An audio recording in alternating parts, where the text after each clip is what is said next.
Boa tarde. Bem-vindos à mesa 5, mesa de trabalho 5, do Simpósio Interdisciplinar sobre o Sistema Político Brasileiro e 11ª Jornada de Pesquisa e Extensão da Câmara dos Deputados. Meu nome é Bernardo Miller, eu sou professor do Departamento de Economia da Universidade de Brasília. Nessa sessão, nós temos 5 trabalhos e quando você organiza uma conferência como essas, às vezes tem que criar as mesas, mas para essa mesa em particular foi bastante claro, surgiu um núcleo de trabalho, um conjunto de trabalhos que tinha temas muito parecidos, que é o tema de coligações e fragmentação partidária. Então, isso mostra que esse tema está muito quente. Então, esses 5 trabalhos serão os seguintes, nessa ordem. Teremos primeiro Breno Ramos Guimarães Martins, da UFPA, Proibição de Coligações nas Eleições Proporcionais e Fragmentação Partidária. Segundo trabalho, Lucas Câmara, da USP, Coligações e Fragmentação Partidária, Notas para um Balanço. Terceiro trabalho, Sheila Barbosa, da UNB, do GPP, Government Coalition in Distinct Political Systems and Executive Branch Structure, an Exploratory Case of Comparative Study. Quarto trabalho, Thiago Mateus, do próprio CEFOR, Consequências do Fim das Coligações nas Eleições Municipais de 2020, e as perspectivas para 2022, e o último trabalho, Zara de Souza e Maria Tereza Miceli Kebawi, a primeira da Unifal e a segunda da UFSCar. Então, serão 15 minutos para cada trabalho. Eu quero encorajar as pessoas a botarem perguntas no chat. Deixe claro para quem você está fazendo as perguntas e nós, no final, tentaremos colocar o máximo dessas perguntas possíveis. Então, Breno, por favor, pode fazer a sua apresentação. Boa tarde a todos os participantes desse congresso, na verdade, de um simpósio interdisciplinar sobre o sistema político brasileiro. O meu nome é Breno Ramos Guimarães, sou mestrando do programa de pós-graduação em Ciência Política da Universidade Federal do Pará. E aqui, como o professor Bernardo Miller já falou, eu vou tratar sobre a proibição de coligações nas eleições proporcionais e a fragmentação partidária, uma breve análise sobre as eleições municipais de 2020 nas capitais brasileiras. O objetivo desse trabalho, que é um artigo que se transformou em um resumo expandido, é analisar essa proibição das coligações nas eleições proporcionais e os seus efeitos sobre a fragmentação partidária nessa última eleição que nós tivemos, de 2020, principalmente nas capitais brasileiras. Daí a gente já vai justificar o porquê desse desenho de pesquisa, desse recorte que a gente fez. As capitais brasileiras, elas acabam sendo uma prévia da eleição geral do ano seguinte. Como a gente vai ver, em 2020, nós tivemos, por exemplo, segundo turno em 57 cidades. 18 delas eram capitais, 39 cidades de regiões metropolitanas. O nosso trabalho pode, com certeza, já nesse ponto, expandir numa próxima leitura, e ampliar esse recorte de pesquisa.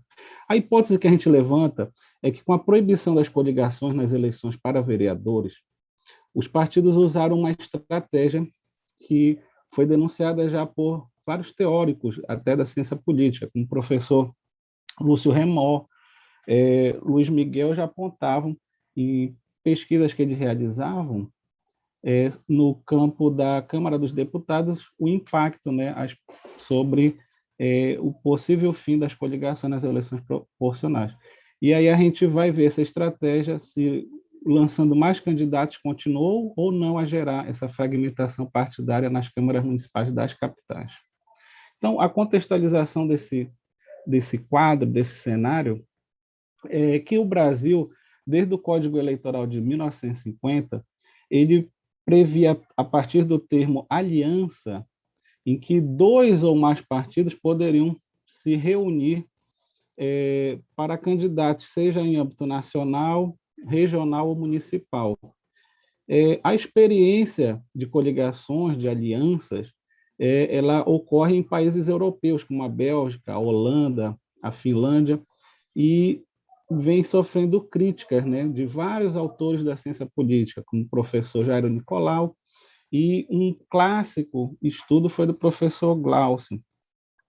No regime militar, a gente viveu um período de bipartidarismo, então ocorreu uma proibição das coligações, tanto no âmbito para o executivo como para o legislativo. Mas em 1985, com o processo de redemocratização que o Brasil viveu, novamente foi permitido a formação de aliança ou coligação para o registro de candidatos a deputado estadual, federal e vereador. E aí a gente vê esse processo ocorrer nas legislações seguintes, em 86, 89, 91, 93, 95 e 97, porque o Brasil tinha uma experiência de um ano antes das eleições editar uma legislação própria para aquela eleição, sendo que em 97 é estabelecida uma lei geral das eleições, que ela foi depois sendo só aperfeiçoada. Diante de tanta crítica, diante de tanto debate na Câmara dos Deputados, no Congresso Nacional, com especialistas, com comissões especiais, em 2017 foi constituída, né, e foi finalizada uma comissão especial na Câmara dos Deputados, em que proferiu um parecer na PEC 282, né, a proposta de emenda à Constituição, que era originária do Senado Federal, que o objetivo era alterar a Constituição para vedar as coligações proporcionais, e nela também incluiu cláusulas de barreira. Com relação às cláusulas de barreira, foi imediatamente aplicada nas eleições seguintes, de 2018. E a questão da proibição das coligações proporcionais somente foi aplicada na última eleição de 2020. Então, foi no artigo 2º dessa emenda constitucional 97, que é o fruto da PEC 282, ela vem a ter aplicabilidade na última eleição. E aí nós vamos identificar, né, nesse quadro que a gente coloca, se houve, primeiramente, um aumento ou não dessa fragmentação partidária nas câmaras municipais das capitais, né? A gente vê aí que em 11 cidades foi mantido, né, um percentual de uma diminuição, e na grande maioria das cidades houve um aumento de partidos representados. Nesse nosso estudo, a gente não chega a fazer aquele número efetivo de partidos, né? Mas pega-se os dados brutos e a gente vai identificar cidades como, por exemplo, São Paulo, em que de 18 cai para 17, onde tem uma redução de menos 6%, ou seja, não foi um impacto tão significativo, que pode ser objeto também de estudos futuros para uma estatística de significância, mas a gente vai ver elementos como Porto Alegre, que sai de 16 partidos para 18 nas eleições de 2020 representados.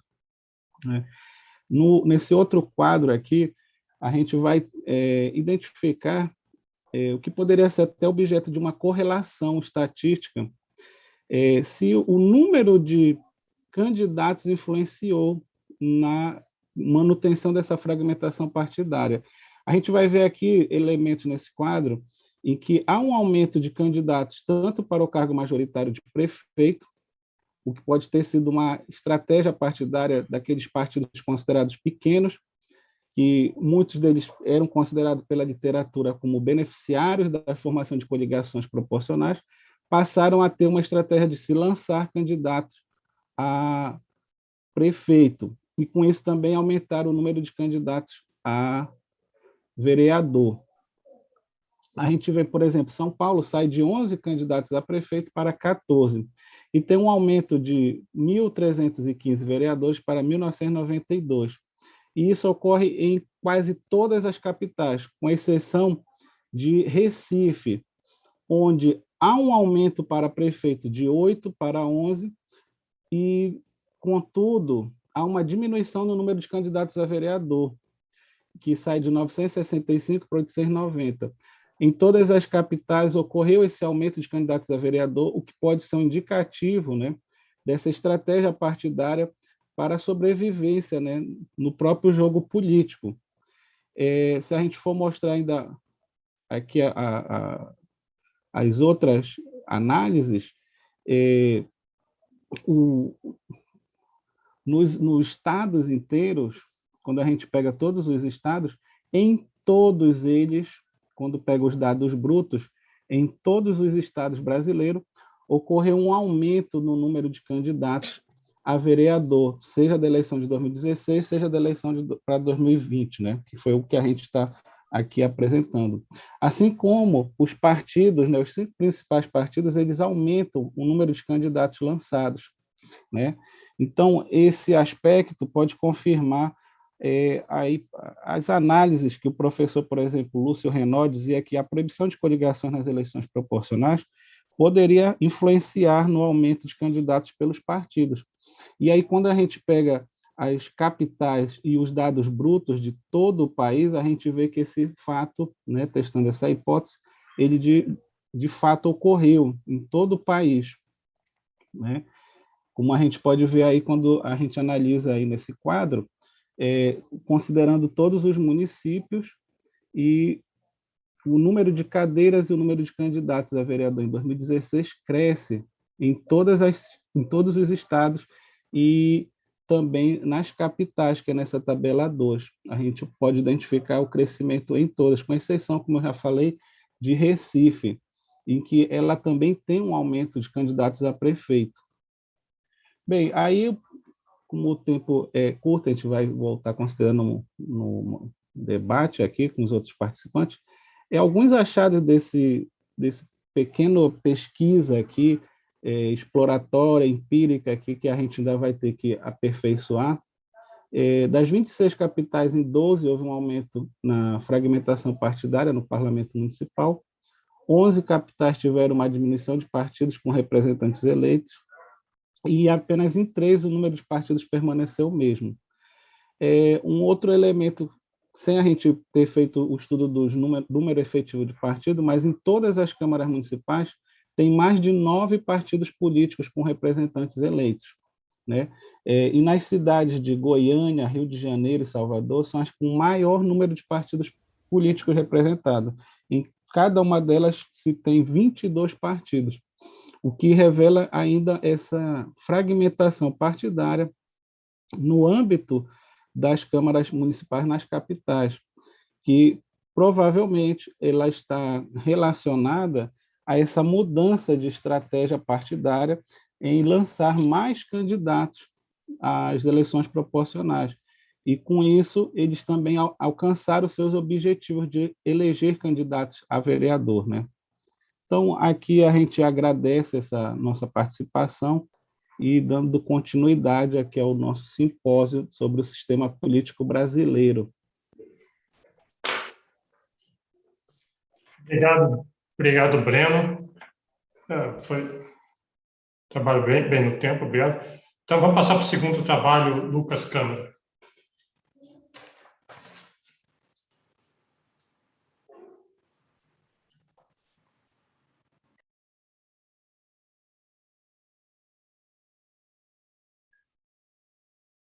Vocês conseguem me ouvir? Ok, obrigado, professor. Bom, deixa eu só contar meu tempo aqui. Boa tarde a todos e todas, os colegas de mesa, professor Bernardo. Meu nome é Lucas, eu sou mestrando da Ciência Política aqui na USP. Meu trabalho é se chamar Coligações Notas para uma Autópsia, mas como no Brasil toda jabuticaba que morre renasce como jabuti em algum projeto de lei, eu resolvi fazer um balanço do que a gente discutiu na ciência política até hoje sobre as coligações e a coordenação para a entrada em geral. Tem 2 questões que estão me movendo aqui. Entender o que tem de particular no caso brasileiro, em relação ao que a literatura internacional prevê, ou iria prever, e qual é a motivação para os partidos na cabeça de chapa abrirem mão de cadeiras no legislativo em troca de apoio no executivo, que eu acho que é um tópico que a gente ainda pode se aprofundar mais. Então a gente está num problema clássico da ciência política, daria para fazer um curso de pós-graduação inteiro em cima disso.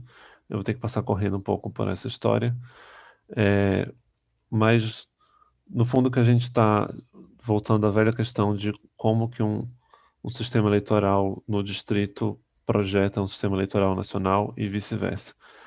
Então, já era discutido um pouco no final do século XIX, o do VG há 70 anos atrás, que foi em 51, a edição francesa, deu um tratamento mais sistemático, e de lá para cá isso tem sido discutido muito em cima de como o do VG enquadrou essa questão. O que eu queria chamar a atenção aqui é o do VG tem as duas leis, né, que não foi ele que deu esse nome, foi o Heiker em 82, mas a ideia de que um sistema eleitoral ah, majoritário vai induzir ao bipartidarismo, ou proporcional, ou de 2 turnos vai induzir ao multipartidarismo. Em 92 tem esse livro do Sugar e do Kerry, o Presidents and Assemblies, que vai pegar essas duas questões do VG e discuti-las em conjunção com o regime de governo. Então, vamos falar como é que o presidencialismo vai influenciar o sistema partidário, executivo e legislativo. E aí eles vão chamar atenção para os ciclos eleitorais e para a importância, o tamanho do prêmio da presidência. Ou seja, quando você tem eleições legislativas e executivas que ocorrem junto ou próximas no tempo, e você tem uma presidência que é grande o suficiente para valer a pena você retirar a candidatura a outros cargos para receber apoio para disputar a presidência, você tende a ter um jogo de coordenação bem estabelecido. E aí, quando você tem menos candidatos na presidência, você vai tender a ter menos partidos no legislativo. Pulamos os 5 anos, tem um outro trabalho fundamental, que é o do Gary Cox, de 97, que geralmente você só ouve o M+1. Então, o Cox generaliza a lei do VG e vai falar, bom, se você tem um distrito com 8 cadeiras, você vai ter no máximo 9 candidatos competitivos. Então, M é o número de cadeiras em disputa, e o K, que é o M+1, é o número de candidatos viáveis. Mas, para além do M+1, tem uma série de... Bom, o trabalho do Cox é uma teoria geral de como o sistema eleitoral vai influenciar as decisões estratégicas dos agentes. É uma formulação de neoinstitucionalismo já mais amadurecida no caso do Sugar e do Kerry. Então, ele já está mais preocupado com a microfundamentação do comportamento dos agentes e como as instituições e quando eles vão responder aos incentivos institucionais, e que algumas consequências dela eu argumento que foram deixadas no caminho. Então, o que a gente está olhando aqui, em resumo? Você está olhando o efeito rabo de casaca, que é o fato de que os candidatos em nível distrital vão se associar ao candidato à presidência, porque a presidência domina as eleições no sistema presidencialista, de um lado, e quais são os incentivos dentro dos distritos para a coordenação estratégica do outro lado. O Cox junta isso de uma maneira um pouco mais refinada. No entanto, quando a ciência política vai passar para discutir o rabo de casaca empiricamente, que é o trabalho do Golder de 2006 e outros trabalhos que se seguiram, do Alan Hickin, da Heather Stowe, eles estão muito dentro de um período em que a ciência política está fazendo grandes estudos comparados, com grandes bases de dados, geralmente com regressões lineares e com resultados um pouco extrapolados do que são essas regressões. Então, você tem grandes avanços em medição de variáveis, alguns avanços empíricos, você encontra algumas evidências a favor do efeito rabo de casaca, mas nada que permita falar em causalidade. E aí, na medida que a ciência política foi mudando, a política comparada foi mudando desses grandes estudos comparados para, geralmente, quase experimentos, para experimentos de survey, para uma preocupação maior com causalidade, me parece que essa literatura ficou um pouco pelo caminho. Quando a gente vai para o caso brasileiro, em que a gente tem um sistema presidencialista que tem um resultado bastante consistente, então são sempre 2 candidatos, o modelo do duopólio, concentrando a maioria dos votos, mas isso não leva a uma diminuição do número de partidos no legislativo. Pelo contrário, você tem uma fragmentação que vai aumentando, mesmo que a mecânica eleitoral na presidência fique igual. Então, por exemplo, em 2018 você teve um resultado muito diferente, mas mecanicamente não mudou nada. Foi a mesma concentração, 2 partidos, bem dentro do que é a previsão. Uma outra abordagem para o caso brasileiro, não, são 2 abordagens, né? Uma que é do rabo de casaca difuso, né, que é esse coattail effect, que eu estou colocando aqui como representante o trabalho do André Borges, de 2019, professor do UNB, mas tem vários outros do Borges com a Adriana Albala, do UNB também, com o Turgeon, da Western University, enfim, o Borges publicou bastante coisa sobre isso. E um outro trabalho que eu estou pegando também como representativo de uma outra abordagem é o do Fernando Limonge e do Fabrício Vasselay, que vai situar essa origem da fragmentação dentro do distrito. Então, vai falar um partido se especializa em disputar o executivo, ele abre mão de vagas no legislativo e o partido que se especializa no legislativo cede tempo de TV. Então, o tempo de TV é a moeda de troca que explicaria isso. Óbvio, isso é estudado no Brasil há décadas, isso não é uma revisão de literatura, eu estou pegando dois textos que eu considero que podem ser representativos e motivar essa discussão. Para literatura de cocktail effects, de rabo de casaca, o motivo pelo qual a coordenação para entrada não reduz o número de partidos é que o efeito rabo de casaca no Brasil seria difuso. Então ele se perde pelas coligações, ele vai para vários partidos. Isso seria um puzzle. Que eu não acho que é um puzzle, eu acho que é uma jabuticaba. Por quê? Porque, voltando no Cox, esses quatro pré-requisitos para a coordenação estratégica não são cumpridos no Brasil. Então, a importância da presidência e uma eleição presidencial ligada à legislativa, que era o que o Sugar e o Kerry já falavam, elas existem no Brasil. Um sistema eleitoral forte na presidência, já mais ou menos, porque nós temos um sistema de 2 turnos, M igual a 3. Mas nós não temos um sistema eleitoral forte, isso é, um sistema eleitoral que induz um número pequeno de listas viáveis. Pelo contrário. Então, nós não temos muito por que esperar que no Brasil o rabo de casaca diminua tanto assim os partidos, o número de partidos no legislativo. A outra questão é que na discussão do Cox, do M+1, não é necessariamente o partido ou o candidato que é viável, mas o número de listas. E o número de listas no Brasil não excede muito o que é o número de cadeiras. Não considero que seja algo em desacordo com a teoria tal como postulada pelo Cox, o caso brasileiro. Nós tivemos, entre 2002 e 2018, nós tivemos 14 casos em que o número de listas que concorreu foi maior do que M+1 cadeiras, e isso sem contar os partidos que não são relevantes. Então, você tem lista que é de um partido só, e é do PCO, do PCB, de partidos que são pequenos e eleitoralmente relevantes. Então, se você falar número de partidos efetivos, você provavelmente vai terminar com um caso bastante típico do que seria de esperar a partir do M+1.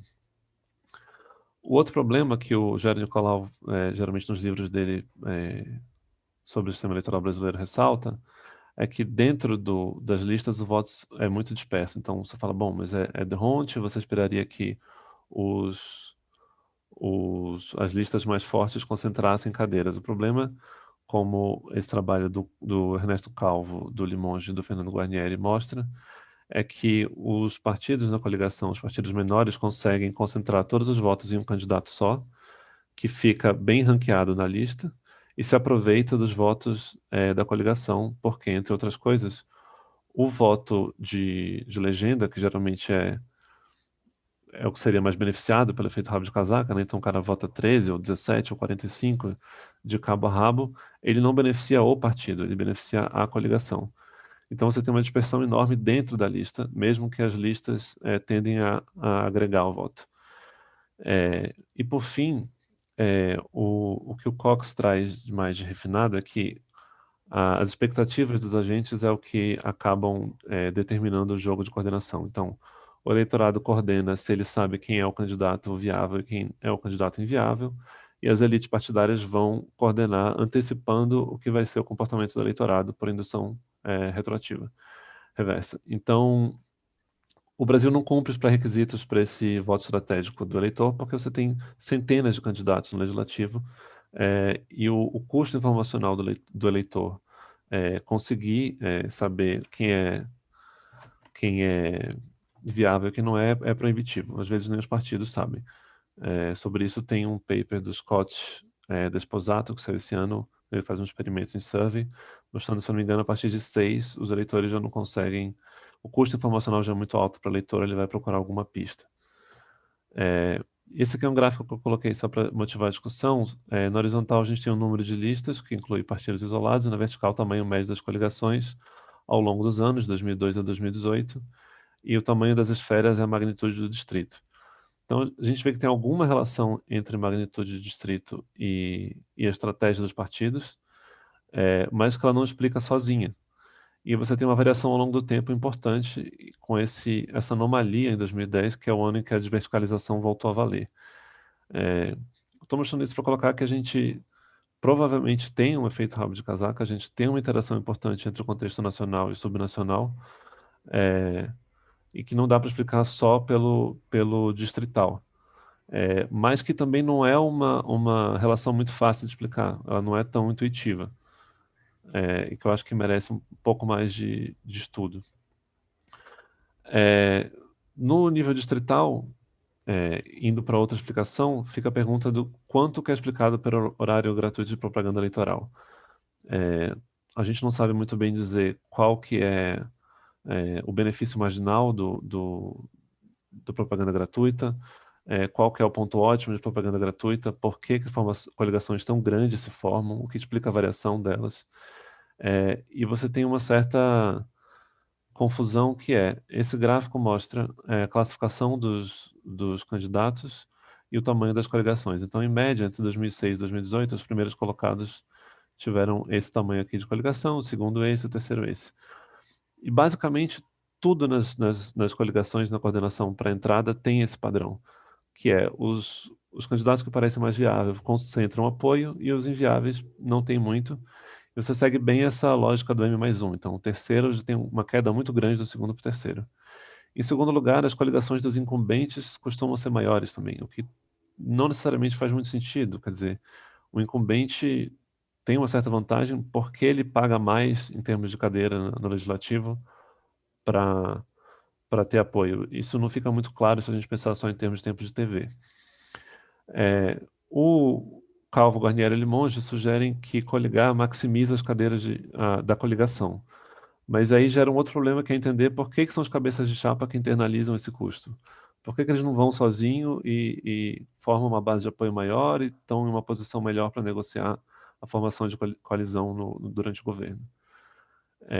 E aí, a partir dessas diferentes abordagens, acho que um balanço dessa literatura seria propor uma hipótese alternativa, que é a coordenação eleitoral como um jogo de soma constante, onde os partidos grandes querem, primeiro, evitar a deserção estratégica no primeiro turno, que é isso aqui. Então, você tem o primeiro e o segundo colocados concentrando a maior parte dos votos e um terceiro já bem atrás, então você quer evitar seu terceiro. Você tem partidos pequenos com bastante poder e nenhuma restrição ideológica, então você pode fechar com o Bolsonaro no Rio Grande do Sul e o Haddad no Piauí, por aí vai. Você tem um segundo turno em que o que não está te apoiando está necessariamente apoiando o adversário. Então, os partidos na cabeça de chapa precisam maximizar o apoio, porque no segundo turno o apoio político é um jogo de soma zero.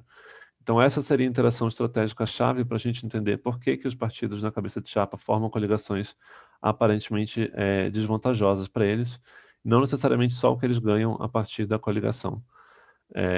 Então, acho que essa chave de pensar a interação estratégica, só para concluir, entre o partido e seus adversários e não seus colegas de coligação, ajuda a gente a generalizar um pouco o papel tanto do efeito rabo de casaca quanto do tempo de TV e de tudo que a gente não vê, mobilização de bases eleitorais, etc.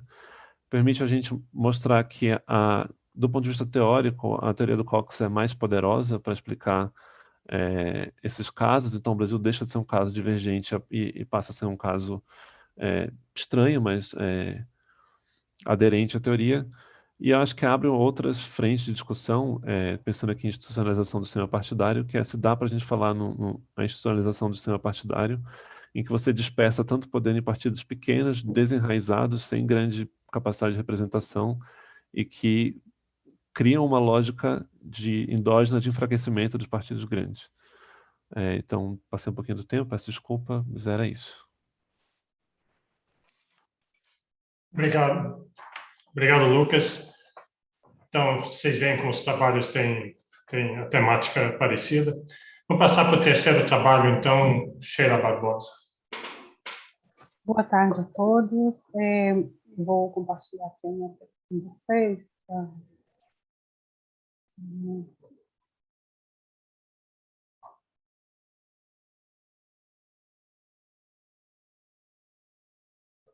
Bom, eu vou dar continuidade aqui na discussão. Então, o meu trabalho ele se situa no pós, né, eleição, nas coalizões de governo que são formadas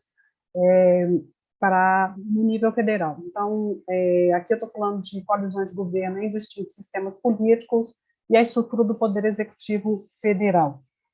Bom, para dar um pouco de contexto, né, o que é que essa fragmentação partidária, né, que os colegas estão discutindo aí, faz na nossa gestão pública? Essa era a questão de fundo. Então, as coalizões de governo são estabelecidas pelo compartilhamento de cargos. Então, uma vez que você forma o governo, há uma distribuição de cargos na estrutura do Poder Executivo Federal para formar essa coalizão, né, para obter, então, maiorias dentro do Congresso. Então, os focos de estudos de coalizão hoje, eles são nos processos de formação de governo, na governabilidade desses governos minoritários e na estabilidade de governos. Mas, contudo, a gente tem efeitos sobre a estrutura e os resultados da ação governamental que ainda são pouco investigados. Ou seja, o que é que essa fragmentação partidária refletida nessas coligações, e vou mostrar um pouco dos dados, vai fazer com as estruturas. Então, a gente tem um outro item de contexto aqui a respeito dessa fragmentação, é que há incentivos na fragmentação em governos minoritários, há incentivos para os políticos fora dos grandes partidos buscarem postos ministeriais em coalizões de governo minoritário. Então, isso a gente vai ver como isso reflete nas estruturas. Então, a questão de pesquisa é como as coalizões de governo em diferentes sistemas políticos afetam a estrutura do poder executivo, mais especificamente em como o governo organiza a ação governamental. E a importância disso é em razão do seguinte: a depender da forma como somos organizados, nós temos efeitos nas entregas de bens e serviços à sociedade, ou seja, nós seremos mais ou menos eficientes, aí olhando pela gestão pública. Esse trabalho é um trabalho que se situa na fronteira entre ciência política e gestão pública. Então, para a gente ter uma visão geral aqui, eu vou direto aos dados. Então, o sistema político da Nova Zelândia em números. Então, a gente tem uma fragmentação, a gente vê aqui o número total de partidos com assento no parlamento, nessa linha azul. Então, a gente tem uma crescente, depois uma queda aqui em 2011 a 2017. O número efetivo de partidos também ele tem uma alta aqui entre 90 e 93, aí prossegue com um pequeno aumento, depois ele estabiliza, e a gente chega ao ponto de que o número de partidos na coalizão de governo, né, ele cresce aqui um pouco, torna a crescer aqui, tem uma estabilidade grande nesse trecho, mas vejam, ele ultrapassa o número de partidos efetivos, ou seja, a sinalização de um governo minoritário aqui, que demandou dos menores partidos, né, a participação de partidos minoritários nessa coalizão para formar, então, uma maioria. No caso brasileiro, então, a gente tem uma intensa fragmentação, é um crescente, né, o trabalho de ontem, inclusive, mostrou isso, a gente chega a ter aqui 15 partidos como partidos efetivos dentro da Câmara. Então, assim, a nossa fragmentação ela apresenta um crescente mais consistente. E o que acontece, então, com a estrutura, com a trajetória dessa estrutura da administração pública? Bom, aqui a gente tem um desafio de gestão, de análise comparativa, que é como comparar diferentes sistemas, né, de organização da administração pública. Na Nova Zelândia, eles têm o que eles chamam de public service, que seria similar à nossa administração direta, e entendido aqui por administração direta o número de ministérios, né, de postos ministeriais, ou departamento ou unidades com status ministerial. Bom, então eles vão crescendo também, da mesma forma como aquela fragmentação cresce lá e a coalizão, o número de partidos da coalizão cresce, eles vão crescendo aqui. A gente tem na administração direta deles uma maior estabilidade. A gente vai ver nos dados comparados que a administração direta da Nova Zelândia é mais estável. Uma coisa que vale a pena destacar aqui é por que comparar Nova Zelândia e Brasil. Primeiro, porque eram dois sistemas diferentes, a intenção era verificar como isso se comportava em dois sistemas diferentes, contextos socioeconômicos também bastante diferentes, mas tinha uma coisa em comum. Na década de 80, do final da década de 80 a 90, a gente está sobre restrição orçamentária, a gente está em crise fiscal, e eles também. Então, a diretriz era de enxugamento dessas estruturas, havia uma diretriz formalizada de enxugamento, tanto no caso brasileiro quanto da Nova Zelândia. Então, a suposição é de que essas estruturas deveriam reduzir, mas isso não acontece, elas continuam se expandindo. No caso brasileiro, a administração direta cresce bastante, a gente chega ali a 38 estruturas com status ministerial no governo Dilma I. Bom, o que acontece, então, com a administração indireta? Na Nova Zelândia, elas se chamam entidades da coroa, né? São 2 tipos de entidades da coroa, vou mostrar os 2 gráficos, e aqui, sim, a gente tem um crescimento muito mais significativo. A gente vê aqui são os tipos de estruturas que eles têm lá, entre agências e outras. A gente vê esse crescimento bem mais intenso também aqui a partir da década de 90. No caso, aqui, as outras organizações que incorporam, por exemplo, empresas públicas, também um crescimento intenso nesses últimos anos, acompanhando aqueles dados da fragmentação partidária. No caso brasileiro, a administração indireta, isso é menos visível, né? Mas aqui a gente tem um viés, porque tem algumas extinções aqui de estruturas de autarquias, por exemplo, como é o caso dos institutos federais que foram aglutinados em um dos governos Lula. Então, assim, esses dados aqui eles ficam mais mascarados. Mas, ainda assim, a gente tem um aumento, né, do número de instituições da administração indireta no caso brasileiro.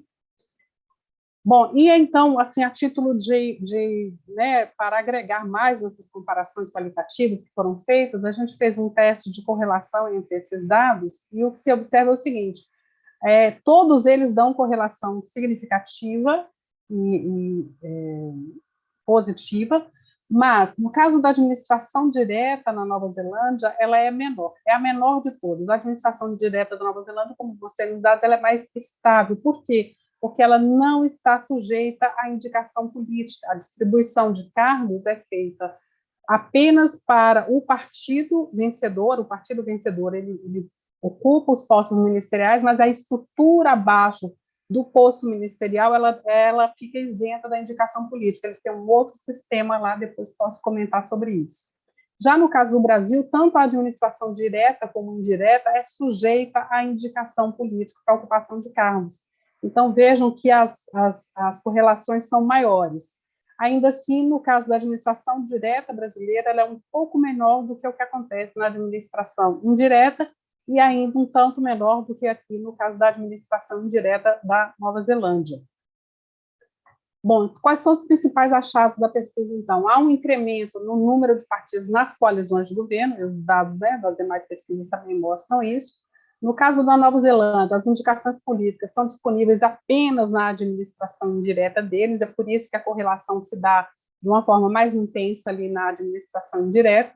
No Brasil, as indicações políticas são disponíveis tanto na administração direta quanto indireta, e aí em toda a estrutura, não só no posto de ministro, mas isso permeia toda a estrutura da administração direta e indireta, com os cargos de direção e assessoramentos, né, os chamados DAS, que são as indicações políticas. Há uma maior correlação entre o aumento das coalizões de governo e o tamanho da estrutura onde há disponibilidade para indicação política. Esse é um dado interessante, ou seja, a estrutura vai aumentar mais conforme aumenta esse número de partidos numa coalizão naquelas posições, naquelas estruturas onde a indicação política é uma possibilidade viável. No caso brasileiro, em ambas as estruturas, tanto na direta quanto na indireta. A fragmentação das estruturas onde há disponibilidade para indicação, ou seja, e tem um outro trabalho que eu comento isso, a gente mostra como essa fragmentação na estrutura organizacional acontece e o que acontece também com os orçamentos em relação a isso e com as possibilidades de implementação de políticas públicas, dada essa fragmentação na estrutura governamental. Como considerações finais, eu gostaria de destacar, então, que, a despeito de crises fiscais e dessas diretrizes de enxugamento, as estruturas apresentam trajetórias de crescimento. E aqui um ponto importante para destacar ou seja, se são contextos socioeconômicos distintos, a gente, né, podíamos imaginar assim, bom, então é o contexto socioeconômico que pode estar afetando isso aí, ou seja, criando mais complexidade para a ação governamental. Mas há outros estudos, eu também coloco isso, está disponível lá no texto também, que demonstram que essa estruturação ela parece ser muito mais uma função do sistema político do que, de fato, das necessidades de administração pública ou de demandas da sociedade. Exatamente em razão dessa procura por postos dentro das estruturas de governo. Os diferentes sistemas políticos e suas particularidades de coalizão, então, estão correlacionados, sim, com a estrutura do poder executivo, do mesmo modo, ou seja, quanto maior o crescimento das coalizões, maior será a estrutura do poder executivo, ainda que em diferentes contextos sociais e econômicos. Ou seja, a gente tem distintos sistemas políticos, a gente tem distintos contextos sociais e econômicos, mas o comportamento da coalizão e o comportamento da estrutura, eles continuam correlacionados. O incremento na estrutura é mais direcionado para espaços onde há indicações políticas ainda são uma opção disponível e onde os partidos da coalizão podem reter mais poder sobre as organizações. Então, no caso brasileiro, a gente tem disponível aqui a administração direta e indireta. Na administração direta, a correlação ainda é um pouco maior, porque há uma maior disponibilidade de cargos e o domínio sobre orçamentos também é maior, né? Ou seja, sobre as decisões, porque eles estão só sob a supervisão ministerial, mas eles têm parcelas de autonomia na administração indireta. Então, esse também é um dado interessante. Então, quais são as questões para a agenda de pesquisa, né? Até que ponto os sistemas políticos, em outras palavras, os partidos, estão delineando as trajetórias organizacionais no setor público, né? Como os colegas demonstram aí, essa fragmentação, a possibilidade de coligações, de coalizões, elas determinam como é que nós vamos estruturar a ação governamental. Mais que isso, até que ponto a forma e a capacidade do serviço público estão a serviço dos interesses e necessidades de partidos políticos ou da sociedade. Ou seja, a nossa estrutura da administração pública, ela serve ao sistema político ou ela, de fato, serve à sociedade? Então, com essa última reflexão, eu deixo aqui, eu termino a minha apresentação e fico à disposição. Obrigado, Sheila. Obrigado pela apresentação. Deixa eu encorajar novamente os ouvintes a postarem perguntas. Os apresentadores estão respeitando direitinho o tempo, então isso quer dizer que nós vamos ter bastante tempo, sim, para perguntas e para debate no final. Eu já tenho pelo menos uma pergunta para cada apresentador, mas como eu não sei muito sobre coligações e eu estou aprendendo aqui assistindo isso, provavelmente suas perguntas são melhores do que as minhas, então é melhor que vocês façam em vez do que eu. Então vamos para o quarto trabalho, Thiago Mateus. Boa tarde a todas e a todos. Primeiramente, é um prazer participar do evento, participar de uma mesa com trabalhos tão interessantes e com bastante correlação em relação ao que eu vou apresentar aqui. Deixa eu tentar compartilhar a tela.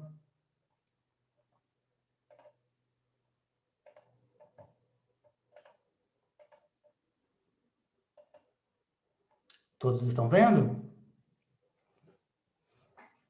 Sim. Certo. Meu nome é Thiago Mateus, eu sou mestrando em Poder Legislativo no CEFOR, da Câmara dos Deputados. Meu trabalho hoje é uma pesquisa sobre as consequências que o fim das coligações nas eleições municipais de 2020 podem ter trazido e algumas perspectivas para as eleições de 2022. Vou tentar não ser repetitivo, porque alguns dos temas, alguns dos conceitos já foram abordados aqui, mas a estrutura da apresentação vai ser mais ou menos essa que eu estou colocando na tela. Primeiramente, um breve histórico das coligações no Brasil. Após isso, uma apresentação de como as eleições de 2020, de certa forma, representaram um balão de ensaio para essa nova realidade do nosso sistema eleitoral. Irei apresentar meu problema de pesquisa de fato, as ferramentas que foram utilizadas, alguns resultados, no caso aqui são alguns gráficos e tabelas, E, por fim, apresentarei as conclusões e ideias para pesquisas futuras.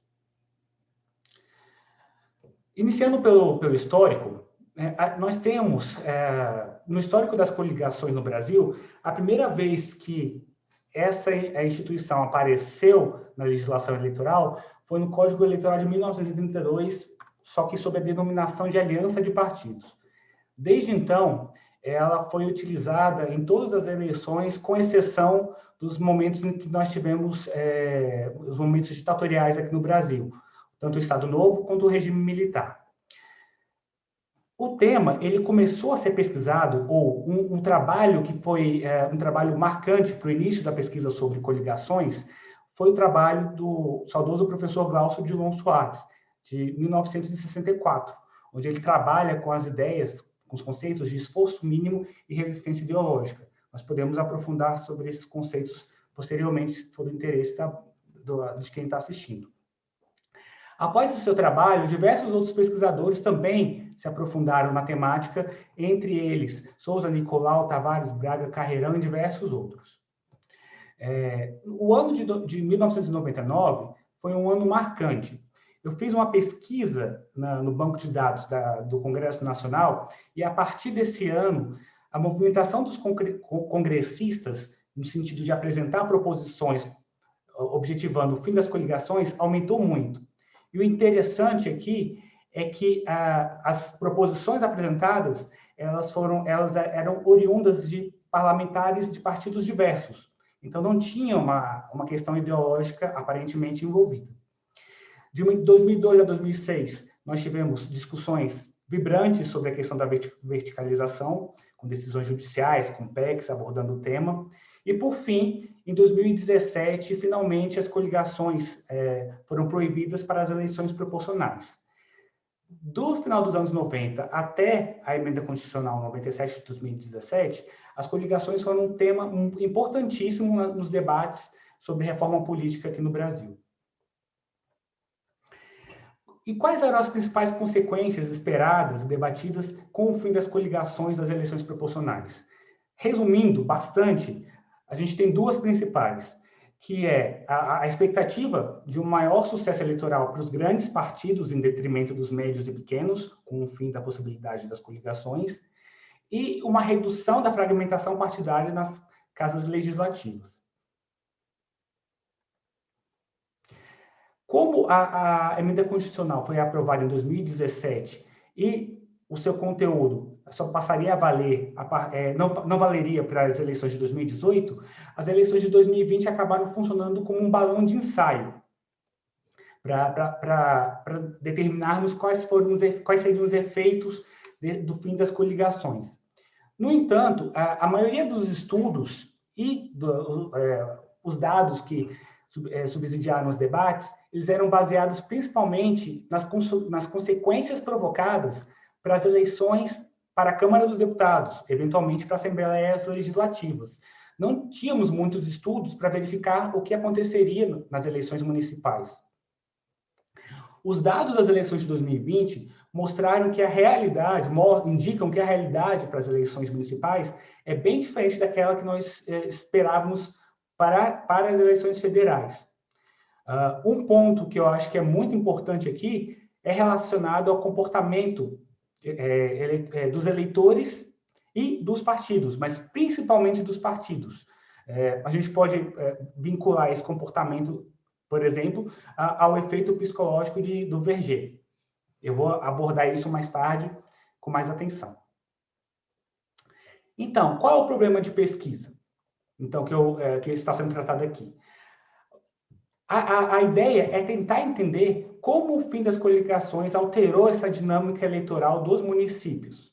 E, de forma colateral, tentar entender um pouco o que pode acontecer nas eleições de 2022. Quais foram as ferramentas de pesquisa que foram utilizadas aqui? A ideia era fazer uma análise exploratória e preliminar dos dados das eleições de 2020. Por isso, essa análise dos dados começou muito cedo, Os dados utilizados nessa pesquisa, eles foram retirados do portal do Tribunal Superior Eleitoral no dia 10 de dezembro. O que isso acaba acarretando? Por causa da proximidade com as eleições, muitos dados não estão completos para todos os municípios. Então, nós temos a seguinte situação. Para 2016, os dados estavam quase completos, claro, por causa da diferença temporal. Porém, para as eleições de 2020, nós tínhamos apenas aproximadamente 95% dos dados completos. Como esses dados não estavam todos disponíveis, as comparações que eu realizei nessa pesquisa, eu tento utilizar agrupamentos e cálculo de valores médios. Os agrupamentos dos municípios foi feito de acordo com a magnitude, uma classificação da magnitude que eles têm. Em particular, aqui foi utilizado um conceito do professor David Fleischer, da Universidade de Brasília, em que os distritos são classificados como de baixa, média e alta magnitude. A atualização dos dados pelo site do TSE ela acontece permanentemente. E eu acredito que os estudos comparativos que foram feitos aqui não serão, assim como outros que foram feitos por demais estudiosos, acabam não sendo... não tendo problemas com as eventuais atualizações que acontecem, a ponto de provocar mudanças nas conclusões obtidas. Principalmente no nosso caso, no meu caso aqui, porque eu trabalhei com dados agrupados e com as médias. O primeiro dado que eu gostaria de apresentar é exatamente a variação do número de partidos que disputaram as eleições. O trabalho do Breno foi muito interessante, mostrou uma informação que está sendo muito debatida no parlamento, de que o fim das coligações aumentou o número de candidatos nas eleições. No entanto, quando nós mudamos o foco e analisamos a questão dos partidos, o número de partidos que estiveram envolvidos nas eleições foi menor, tanto para distritos de baixa magnitude, média e alta, mas principalmente para os distritos de baixa magnitude. A queda no número de partidos que participou das eleições foi drástica, de quase 50%, como a gente pode ver nessa tabela aqui.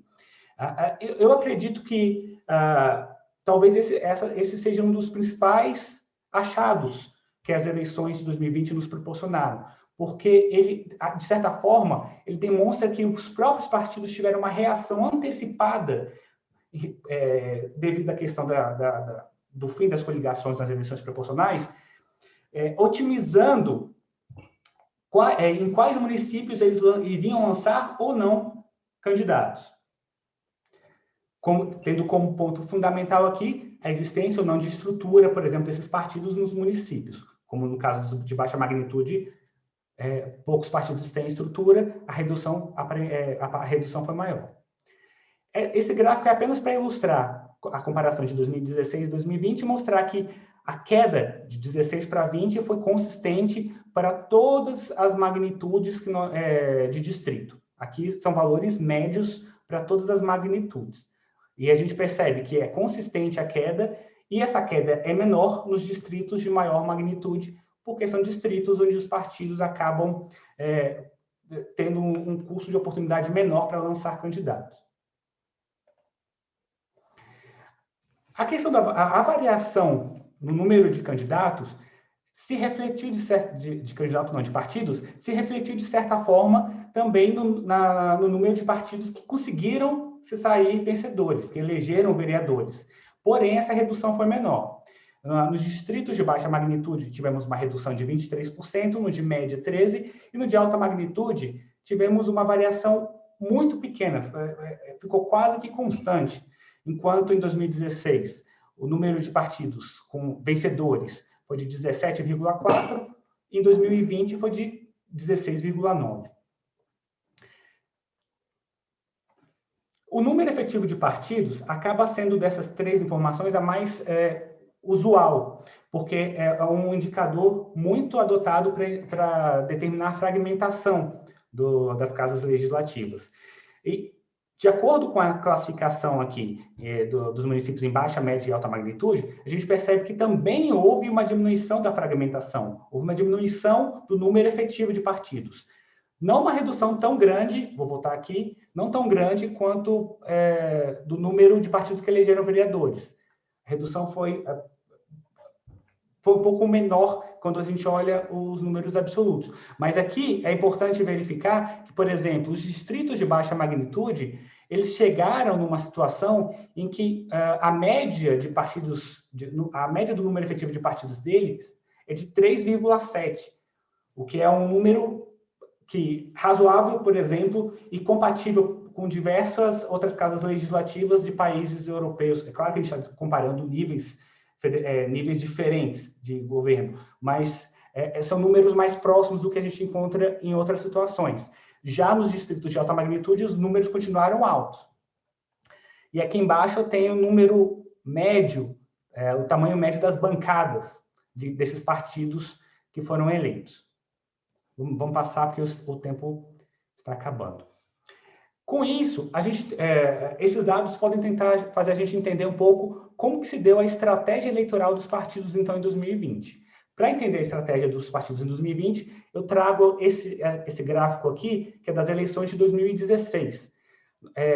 As duas barras, elas são o índice de sucesso dos partidos, que é o número de campanhas vencedoras sobre o número de campanhas total, de acordo com a situação, de acordo se eles lançaram essas campanhas com coligação ou sem coligação. A gente percebe que os maiores partidos estão aqui, eles tiveram mais sucesso em 2016 sem coligação do que com coligação, enquanto os pequenos partidos, que se concentram quase todos aqui, tiveram mais sucesso com coligação do que sem, como era bastante discutido na literatura e colocado pelos políticos. O novo aqui é exceção, porque, na verdade, não é uma exceção, é um caso particular, porque em 2016 ele só concorreu sem coligação. Então, não há como comparar o resultado dele. Considerando essa informação, vamos agora ver como que foi a evolução de 2016 para 2020. A gente percebe que, de forma quase que unânime, os partidos tiveram desempenho, um índice de sucesso maior em 2020 do que em 2016. Isso significa que a estratégia eleitoral deles, de certa forma, teve sucesso, porque eles, como nós vimos, eles lançaram, nas tabelas anteriores, eles lançaram menos candidaturas em menos municípios, mas naqueles municípios que eles lançaram, eles obtiveram resultados melhores. Essa tabela, esse gráfico aqui, mostram a relação, por exemplo, do número de partidos incumbentes e desafiantes, que é analisando sobre outro eixo. Em 2016, a maioria dos partidos era desafiante em relação ao total. Já em 2020, o número de incumbentes proporcionalmente cresceu, porque o número de desafiantes diminuiu em decorrência dos partidos que perceberam que não valeria a pena lançar candidatos em municípios que eles não teriam chance, já que não existia mais coligação. Isso traz um resultado interessante, porque a gente olha em 2020 aqui, tanto para os incumbentes quanto para os desafiantes, o percentual de campanhas com candidatos eleitos aumentou em relação a 2016. Então, as estratégias tiveram mais sucesso. Já se encaminhando para o fim, eu queria apontar só apenas antes de chegar na conclusão, algumas distorções ou alguns resultados que chamaram um pouco a atenção. Esse daqui é a relação de municípios em que ocorreu monopólio de partido nas câmaras municipais. Em 2020, 14 municípios tiveram apenas um partido elegendo vereadores. Isso tinha acontecido já em 2016, mas em 2016 tinha sido apenas um partido que tinha, apenas um município em que isso tinha acontecido. Em 2020 foram 14. E todos os partidos aqui envolvidos, todos os partidos vencedores, ou eram o partido do prefeito eleito, ou estavam na coligação do prefeito que foi eleito. Além disso, o número de municípios que elegeram vereadores de apenas 2 partidos também teve um grande crescimento, de 33 em 2016 para 490 em 2020. Quase todos municípios de baixa magnitude, mas 6 de média magnitude se tornaram municípios com apenas 2 partidos com representação na Câmara dos Vereadores. Por último, houve um aumento no número efetivo de partidos nas câmaras municipais de mais de 40% dos municípios aqui classificados como de alta magnitude. Isso foi trazido já no trabalho do Breno. Municípios como Rio de Janeiro, Curitiba, Manaus, Fortaleza, Salvador e outros tiveram um aumento no número efetivo de partidos. Então, esses municípios que acabam, de certa forma, espelhando os resultados, ou espelhando a competição eleitoral que se dá a nível federal, eles tiveram um aumento no número efetivo de partidos. Essa observação é só para dizer que nenhuma dessas inconsistências aqui tem a finalidade de questionar a validade do fim das coligações, que, na verdade, eu acho que é benéfica, mas é apenas para salientar que a gente tem que observar, durante mais algum tempo, os efeitos para chegar a conclusões um pouco mais determinantes. Então, para concluir, eu espero que esse trabalho, que foi, como já colocado, exploratório e apenas preliminar, porque está em andamento ainda, possa oferecer ideias para os colegas, para a comunidade acadêmica se aprofundar nesses dados de 2020 e pensar como o fim das coligações repercutiram no sistema eleitoral, e levantar os pontos da relação das coligações com a fragmentação partidária, mostrar como isso é diferente nos municípios e a nível federal, destacar que a redução mais significativa no número de partidos que participaram das eleições não necessariamente vai acontecer nas eleições de 2022, principalmente porque nós temos situações como a questão da cláusula de desempenho, que obriga os partidos a lançarem candidatos. Mostrar que a gente tem que ter uma atenção para os resultados das grandes cidades, os resultados eleitorais do pleito municipal das grandes cidades, porque eles se assemelham mais ao que a gente vai encontrar a nível federal. Tentar deixar um ponto de que as estratégias partidárias adotadas pelos partidos vão se alterar por causa da mudança da questão das coligações. E, por fim, vincular que esse número efetivo aqui dos partidos, do número efetivo de partidos nas câmaras municipais, acaba tendo sido um balanço entre o fim das coligações e o fim da exigência do quociente eleitoral, por exemplo, para distribuição de sobras eleitorais. Esse efeito pode estar sendo compensado. Peço desculpas por ter extrapolado um pouquinho o tempo e agradeço bastante pela atenção de todos. Obrigado, Thiago. Então, vamos em frente.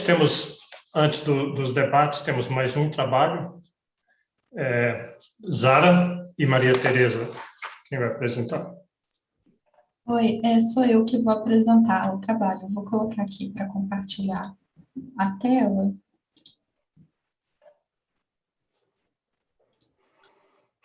Bom, boa tarde a todos.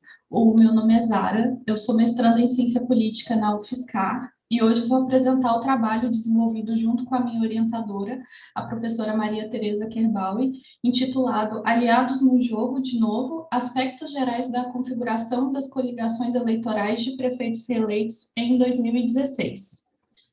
Bom, como nós vamos falar sobre as coligações dos prefeitos reeleitos, eu vou situar rapidamente como essa discussão da reeleição tem aparecido na arena política, no Congresso especificamente. Então, iniciando que a prática da reeleição para os cargos do Poder Executivo, ela não estava prevista na Constituição Federal de 88 e foi instaurada pelo presidente Fernando Henrique Cardoso por meio de uma emenda constitucional número 16 em 1997. E após a sua promulgação, todos os presidentes do país foram reeleitos até o momento e a reeleição já entrou em pauta em diversas discussões da reforma política brasileira. Inclusive, ela chegou a ser aprovada em 2015, a PEC 182, que propõe o fim da reeleição para os cargos do Executivo, mas a medida não foi colocada em prática, pois não avançou no Senado. E, de modo parecido ao Instituto da Reeleição, o debate sobre as coligações eleitorais também esteve em cena na arena pública nos últimos anos e se tornou uma pauta fundamental nas propostas da reforma política no Brasil. Alguns argumentos apontam as coligações como um mal que corrompe o sistema partidário brasileiro, porque as coligações facilitam aos partidos pequenos a elegerem seus candidatos para todos os níveis de poder, e isso aumenta o custo do processo de tomada de decisões, já que os governos passam a ter que negociar o apoio político em um sistema extremamente fragmentado. E, como parte da discussão sobre a reforma política brasileira, como já foi mencionado anteriormente pelo Tiago também, a emenda constitucional número 97 de 2017 alterou a Constituição Federal e colocou fim nas coligações partidárias nas eleições proporcionais para vereadores e deputados estaduais e federais. Então, a prática de realizar as alianças eleitorais, ela ainda é permitida pela legislação, no caso que estamos observando dos candidatos ao cargo de prefeito. Agora, em relação a como essa discussão aparece na literatura, existem autores de diferentes áreas que buscam variáveis que influenciam na reeleição dos candidatos, tanto do executivo como do legislativo, como a qualidade da educação, a relação do candidato com o governo estadual e nacional, os gastos públicos, o bom uso das mídias sociais, a avaliação do governo e a imagem dos candidatos, mas pouco se discute sobre as alianças eleitorais formadas pelos candidatos que obtiveram sucesso ao buscar a reeleição. E as discussões sobre as coligações para os cargos de executivo e legislativo na literatura nos aponta que as coligações permitem a inserção dos partidos nas regiões em que eles não possuem força. Uma variável importante para se estudar as coligações é o tamanho do município, porque quanto menor o município em termos do tamanho da população, maiores são as chances de se estabelecerem coligações ideologicamente inconsistentes. E há uma variação no tamanho da composição das coligações, o que leva a considerar que os partidos optam pelo maior número possível de aliados. E os estudos já constataram um aumento do número de partidos inseridos em uma coligação e a diminuição do fator ideológico como um estruturante para a mesma. Então, considerando esse panorama, o nosso objetivo com esse trabalho é de apresentar aspectos gerais das coligações eleitorais de prefeitos reeleitos nas eleições de 2016. Os nossos dados foram extraídos do sítio do TSE e tratados com técnicas de pesquisa quantitativa. O universo estudado representa 1.211 prefeitos reeleitos em 2016, representando 25% dos candidatos que assumiram a cadeira do Executivo Municipal nesse pleito. E observamos os dados referentes à migração partidária, tamanho da coligação e magnitude do município. Bom, agora partindo para a apresentação dos resultados a nível nacional, no gráfico 1, ele demonstra o percentual de migração partidária dos prefeitos reeleitos no Brasil em 2016. E foram aqui 22% dos prefeitos reeleitos em 2016 que mudaram de partido para exercer o próximo mandato. O partido que mais perdeu candidatos foi o PT. Entre 2012, os que foram eleitos em 2012 e reeleitos em 2016, a maioria dos prefeitos que migraram de partido para se reelegerem era do PT, e o partido que mais recebeu esses ex-petistas foi o PSD. Em seguida, nós observamos os dados referentes aos candidatos que mudaram sua estratégia em relação aos seus aliados para a reeleição. Eles foram separados em 3 grupos aqui de prefeitos. O primeiro, o A, são os prefeitos reeleitos com coligação. São aqueles prefeitos que se elegeram em 2012 sem coligação e se reelegeram em 2016 com coligação. Eles representam 1,82% dos casos. Em seguida, nós temos os prefeitos reeleitos sem coligação. São aqueles que se elegeram em 2012 com coligação e se reelegeram em 2016 sem a coligação. São 0,5% dos casos. e os prefeitos sem alteração de estratégia para reeleição. Eles representam 97,7% dos casos. Agora, em relação ao tamanho da coligação, a média dos partidos inseridos nas coligações dos prefeitos reeleitos em 2016 foi de 7, a média de 7 partidos por coligação. Nós observamos que 56% dos prefeitos reeleitos em 2016 aumentaram o tamanho das suas coligações, conforme está demonstrado aqui na tabela 2. E foram 27,83% dos prefeitos reeleitos que diminuíram o tamanho da sua coligação e 15% que mantiveram o mesmo tamanho da coligação. A outra observação que fizemos foi em relação à magnitude dos municípios e nós observamos também a magnitude do eleitorado, onde esses prefeitos foram reeleitos em 2016.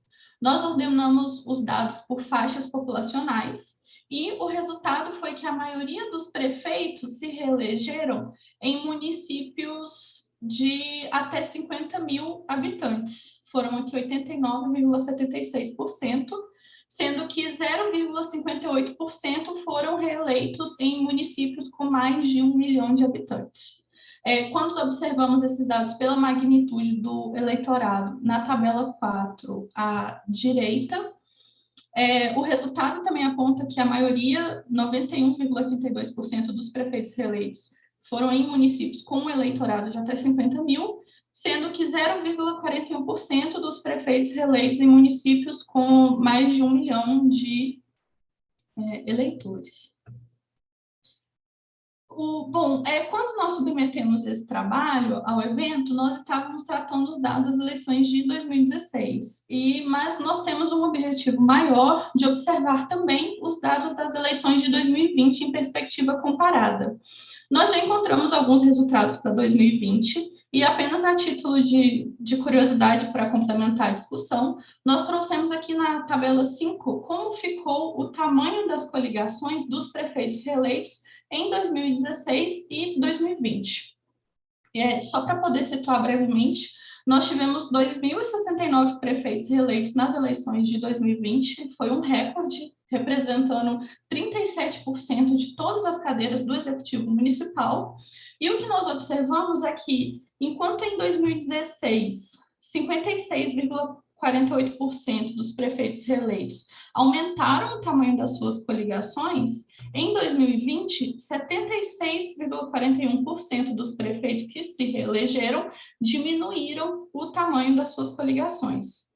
Como eu comentei anteriormente, a média dos partidos inseridos nas coligações dos prefeitos reeleitos em 2016 foi de 7, enquanto em 2020 a média dos partidos por coligação desses prefeitos reeleitos foi de 3.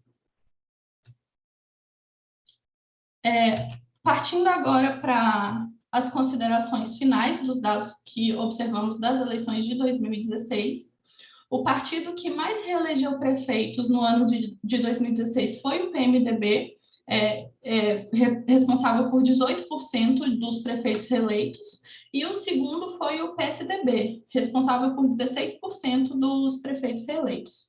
O PT ele obteve um baixo desempenho, ele foi responsável por 7% dos prefeitos reeleitos em 2016, e também observamos que foi o partido que mais teve os casos de migração partidária. Em relação ao tamanho da coligação, os dados de 2016 eles sugerem que os prefeitos que obtiveram sucesso na reeleição não apenas aderiram mais à prática de realizar coligações, como também buscaram maximizar seu número de aliados. E as grandes coligações em 2016, elas aconteceram em sua maioria nos menores municípios do país. Nós observamos que as coligações com mais de 10 partidos ocorreram nos municípios de até 50 mil habitantes, representando 72% dos casos. E os municípios com 1 milhão ou mais de habitantes, eles representam 2,22% dos que contaram com a reeleição de prefeitos inseridos em coligações com mais de 10 partidos.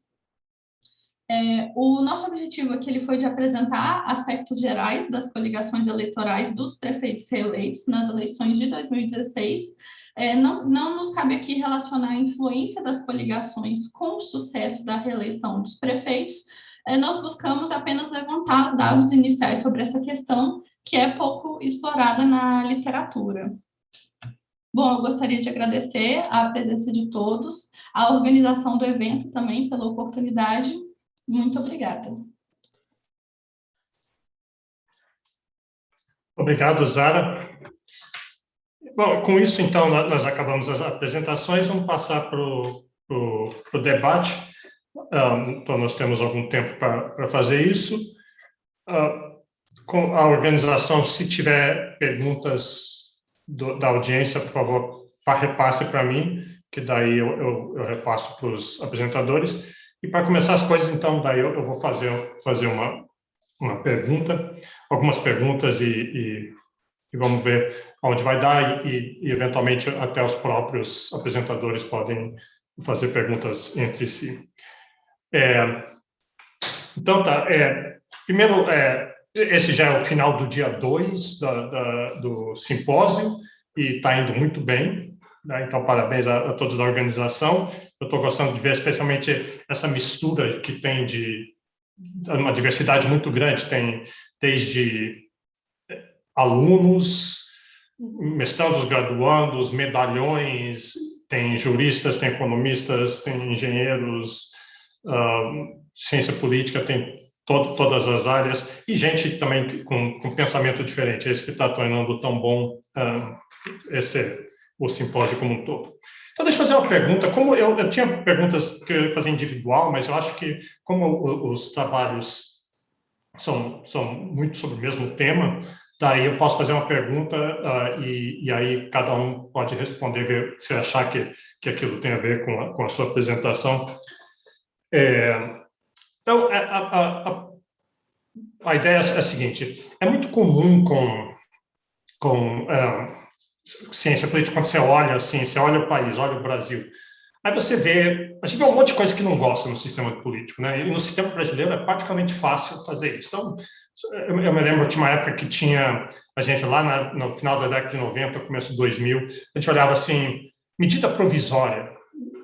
Medida provisória era um poder absurdo para o presidente. Aquilo ali era assim, o Fernando Henrique aprovava quase tudo o que ele queria por medida provisória. O Congresso só mudava o nome de praça. Durante vários anos só mudava o nome de praça e as pessoas não, isso não está certo, não é democracia, vamos mudar. Então, e tem vários outros exemplos que coligação é parecido com isso, né? Você olhava assim a fragmentação, olhava outras coisas e vamos mudar isso aqui. E aí as pessoas falam, bom, se a gente quer mudar essa uma coisa aqui que está na nossa frente, vamos direto nas regras disso e vamos mudar. E uma coisa que eu sempre observei é que tendia a não funcionar muito bem. Tinha um monte de efeitos não intencionados. Com medidas provisórias foi assim, eles passaram umas 2 tentativas de mudar para tirar poder do presidente e tinha um efeito contrário, gerava o contrário, dava mais poder. As medidas provisórias passaram a ser mais usadas e ser mais fáceis de serem manipuladas pelo presidente. Então, uma das perguntas é essa. Então, com coligações, qual foi? Muitos de vocês apresentaram, mostraram quais foram alguns efeitos, mas a minha pergunta é mais no sentido de foi o que se previa? Mais ou menos funcionou assim, não é tanto se é bom ou é ruim, mas o que era intencionado aconteceu ou não aconteceu, ou foi o oposto, foi bem diferente, né? Teve essa proibição, e aí qual foi o impacto? Só para elaborar um pouquinho sobre isso, teve o trabalho do Lucas sobre a jabuticaba, né, que seria uma jabuticaba. Então, aqui, seria assim, em que sentido talvez não funcionou? A gente, quando acontece isso, que a gente pega a teoria e leis de Duverger, leis de outra na ciência política, um monte de relações estabelecidas, e a gente aprende essa teoria toda e diz, bom, vamos sair aplicando isso no Brasil. E aí, quando aplica, vê que não dá certo. Mas aí é uma jabuticaba no sentido que pode ser 2 sentidos. Um é assim, que a lógica que rege o comportamento das pessoas Essa é o que está na ciência política tradicional e a lógica. Só que os parâmetros brasileiros, se fosse economia, ainda é oferta e demanda, mas as inclinações de oferta e demanda, os parâmetros são um pouquinho diferentes, então a reação não foi bem o que a gente esperava. Ou quando você chama de uma jabuticaba, você está dizendo não é os parâmetros, é a lógica como toda. As pessoas não estão maximizando, não são racionais, é alguma outra coisa que está funcionando aqui no Brasil. Então, seria um pouco essa pergunta. E aí, um outro aspecto na apresentação do Tiago, a gente viu que os partidos, se é que eu estou interpretando certo, que não foi, os efeitos não foram perfeitamente intencionados, às vezes aconteceu coisas que você não esperava, mas pela apresentação do Tiago, vendo que os partidos grandes se deram bem, a mudança foi boa para os partidos grandes, de certa forma, se eu entendi corretamente. Então, isso me leva a crer que, então, nesse sentido, pode não ter sido bom no sentido de, naquela visualização ideal que a gente quer para o sistema brasileiro, talvez não fosse exatamente o que a gente queria, mas os partidos grandes já sabiam, eles só deixaram passar a mudança uma vez que eles puderam acertar os detalhezinhos ali, talvez coisas que a gente nem vê, para garantir que fosse bons para eles. E só para deixar uma coisa no final, para Sheila, só uma pergunta que Brasil e Nova Zelândia, você mencionou várias diferenças e por que escolheu o Brasil e Nova Zelândia, mas sistema eleitoral, não vi sobre o sistema eleitoral da Nova Zelândia, como é que isso entra nessa comparação. Então, para quem quiser responder qualquer coisa, só levantei a bola, o debate pode ir para onde quiser. Pode falar.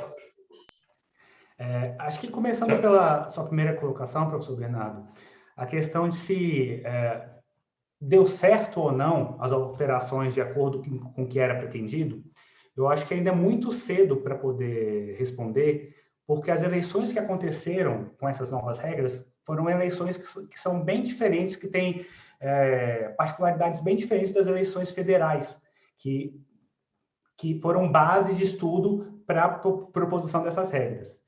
Além disso, ao mesmo tempo, nós tivemos 3 grandes mudanças sendo implementadas ao mesmo tempo, que, de certa forma, elas estão se compensando, elas vão trabalhar em conjunto. Quais são essas 3?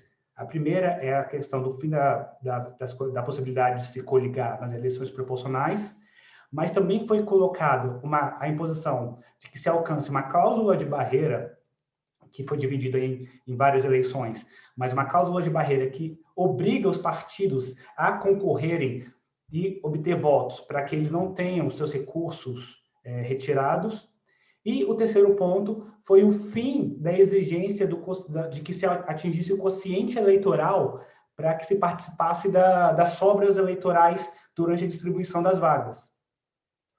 Então, assim, acabou que essas 3 alterações simultaneamente fizeram, eu imagino que fizeram com que a gente tivesse uma certa instabilidade nas previsões, porque as teorias, muitas vezes, elas trabalham com uma variável sendo alterada por vez, e nós fizemos essa mudança, mudando as 3 coisas ao mesmo tempo. Dito isso, eu imagino que as 3 alterações, de certa forma, foram benéficas para o nosso sistema. Eu acredito que alguns outros professores já se manifestaram nesse sentido, como o próprio professor Jairo Nicolau. Eu acredito que o nosso sistema, atualmente, ele está com o melhor formato que ele teve nas últimas décadas. É o formato mais saudável. Se isso vai levar a uma redução drástica da fragmentação partidária, que é um dos maiores problemas que a gente tem ou não, se vai levar ou não a essa redução, eu acho que isso vai acabar dependendo das outras dinâmicas. Mas, em termos de formatação de sistema, eu acredito que o nosso sistema atual está com uma formatação muito boa. E apenas para finalizar a questão dos grandes partidos que o senhor levantou, sim, nas discussões, eu sou servidor da Câmara e acompanhei, de certa forma, as discussões da reforma partidária, da reforma política de 2017, de 2015 e da de 2017. E a questão do fim das coligações, ela foi votada num contexto que, na mesma PEC, tinha o fim da cláusula, a implementação da cláusula de desempenho. E, simultaneamente, a questão esse outro ponto que eu levantei do quociente eleitoral.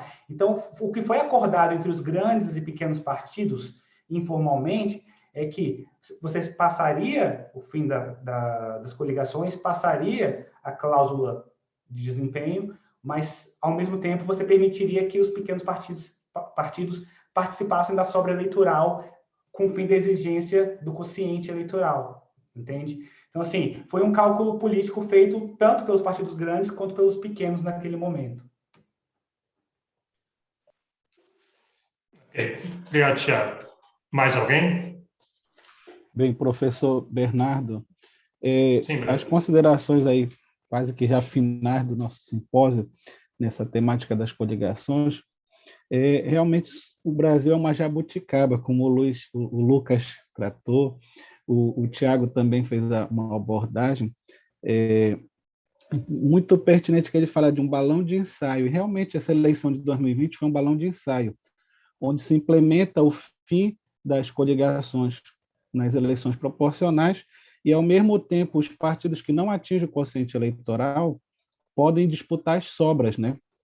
Então, a gente viu essas mudanças. E aí, pegando um pouco da fala dos professores lá, o Luiz Miguel e Pedro Assis, eles falavam que, quando eles analisavam os dados da Câmara dos Deputados, simulando o fim das coligações nas eleições proporcionais, que as suas análises seriam contraintuitivas, porque, com certeza, eles já falavam que, caso a regra da proibição vigorasse, os arranjos eleitorais seriam diferentes. E foi mais ou menos o que nós vimos em 2020.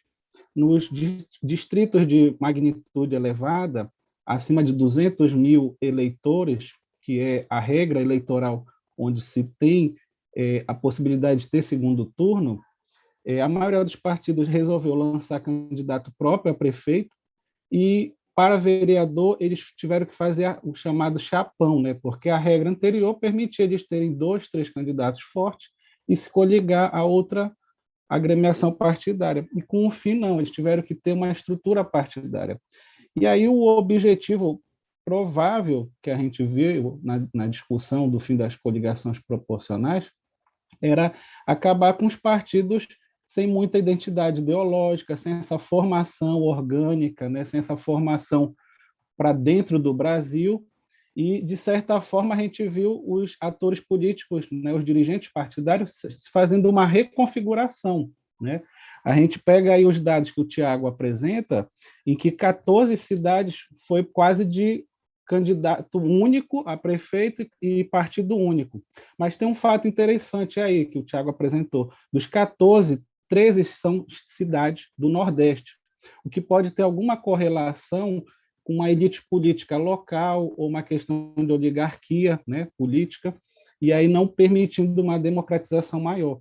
E aí, no nosso trabalho aqui que a gente apresentou, eu tentei pegar as capitais, porque elas já são uma prévia do que virá na eleição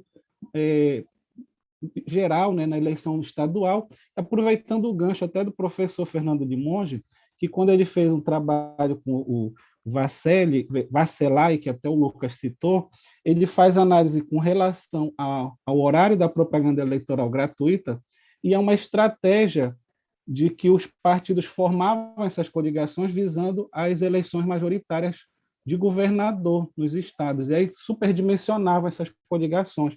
E agora a gente ainda tem um outro elemento nessa nossa jabuticaba, nesses nossos arranjos, é que, desde 2018, veio a cláusula de barreira, e aí 14 partidos não atingiram ela, ficando fora do horário gratuito na TV e também dos recursos do fundo partidário que fazia a manutenção mensal daquele partido.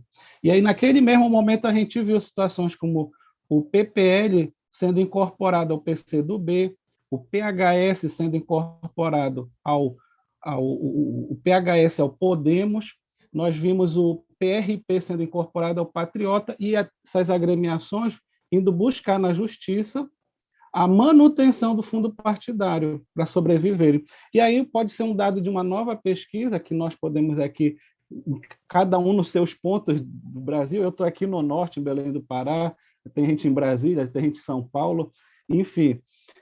os partidos que não atingiram a cláusula de barreira foram os que menos lançaram candidato agora para vereador em 2020. O PV, o PSTU, o Democracia Cristã, o PMN, o próprio PCdoB, o PMB, e o único que foge dessa regra, que tem dinheiro do fundo partidário e houve uma diminuição dos grandes, foi o PSDB, que ele vem de 31.129 candidatos e cai para 29.579. Então, a gente vê que essa mudança na proibição de coligações nas eleições proporcionais mudou todo o jogo dos próprios atores políticos e partidários. E provavelmente isso ainda vai ser objeto de muito estudo, de muita pesquisa aí na ciência política. E como o Tiago colocou lá, foi um balão de ensaio que a gente vai ver agora o efeito em 2022, porque os dirigentes partidários estão preocupados em formar a chapa para deputado federal e estadual, né? Porque tem uma regra que permitia-se na legislação em que os partidos, quando estivessem coligados, eles poderiam lançar 200% do número de vagas. Então, por exemplo, lá em São Paulo, onde está o Lucas, São Paulo pode ter 70 deputados federais, então eles poderiam lançar 140 deputados federais. Aqui no meu Pará, são 17 vagas, então eles poderiam lançar até 34 candidatos a deputados federais. E aí não, a regra agora vai mudar, porque o partido vai sair isolado. Então ele só pode lançar até 150%. Mas isso vai aumentar porque são 33 partidos hoje vigentes no Brasil com registro. Então aumenta o número de candidatos, com certeza, nessa disputa, para tentar eleger aquele que já tem o detentor de mandato ou que é dirigente partidário, que é quase a regra que a gente vê no Brasil inteiro. Os deputados federais ou são presidentes estaduais do partido ou ele tem algum poder político, algum capital político já elevado. Enfim, aqui a gente vai encerrando as considerações, senão não termina, né, professor? Ok, obrigado. Sheila, você tinha levantado a mão.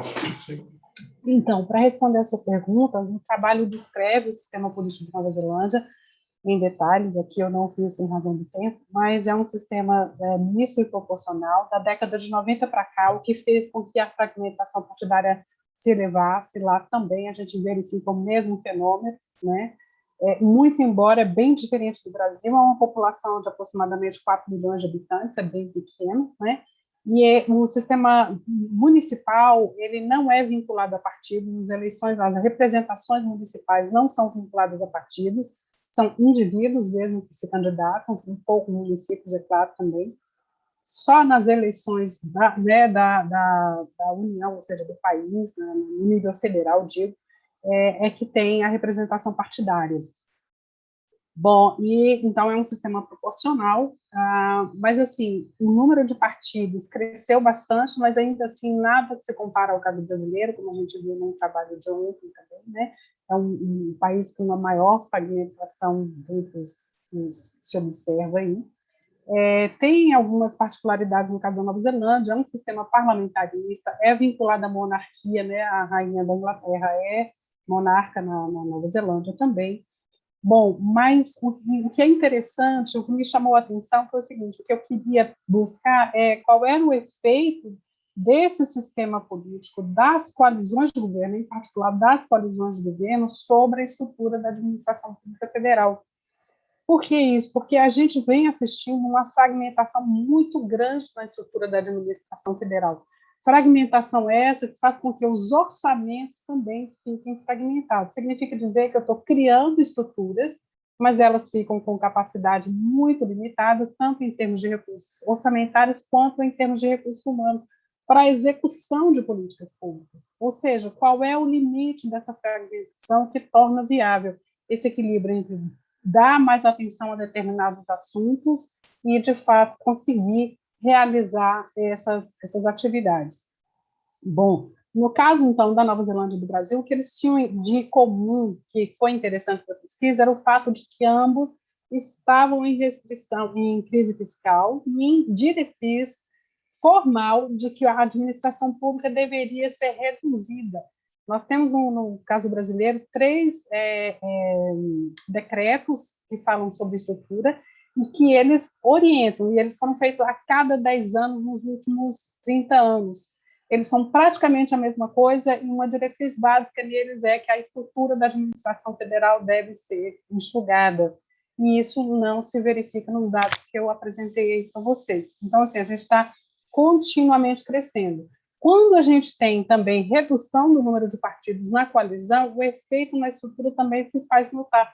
A estrutura se reduz. No caso ali do governo Dilma, onde a gente chega a 40 estruturas com status ministerial, 38 estruturas com status ministerial, assim que ela deixa o governo seguinte, então, com uma coalizão menor, ele reduz o número de ministérios, e novamente volta a acontecer no atual governo, onde ele, com uma coalizão menos visível ainda, ele novamente reduz, em geral, na estrutura da administração direta, que são os ministérios.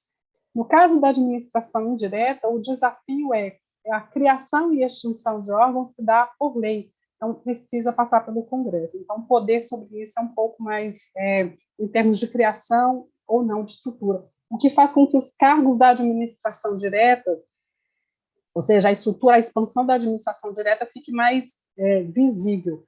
De outro lado, na administração indireta, a gente tem uma multiplicidade de opções, ou seja, ela é muito maior do que a administração direta, ela permite mais a acomodação de negociações políticas dentro do âmbito da coalizão.